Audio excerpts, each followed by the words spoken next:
Magandang araw po sa inyong lahat. Tyrese Maxey and Cooper Flag ipinakita ang bawat lakas ngayon. Kevin Durant nag-Superman Jam. Alamin po natin lahat yan dito sa ating video.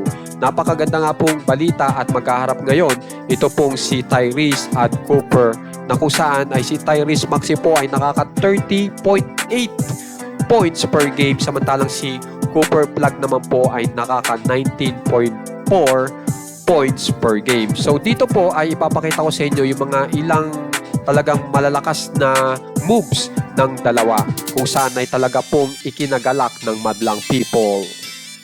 So ito pong tumitira ay si Tyrese Maxey. Kung mapapansin nyo ay si Tyrese Maxey po ay talagang napakagaling po sa long shot na kahit po ay nawawala na po yung bola sa kanyang kamay ay na-shoot niya pa rin. At mapapansin nyo rin, napakagaling po mag-steal. Tingnan nyo naman kung gaano kalayo yung mga tira ni Tyrese Maxey.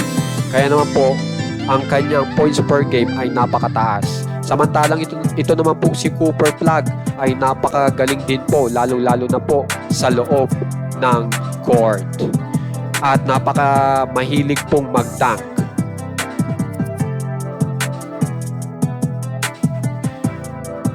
So kapansin-pansin po talagang si Cooper Flag po ay talagang gusto pong laging nasa loob at sabay dunk.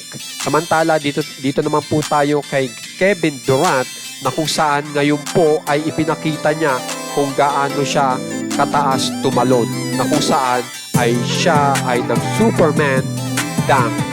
Panoorin po natin.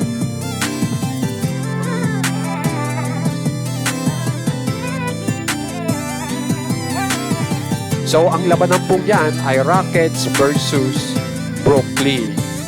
So guys, kung gusto niyo pong ma-update sa mga famous NBA players ngayon, subscribe na po kayo sa ating channel na Macho Wayne Wayne. Maraming salamat po.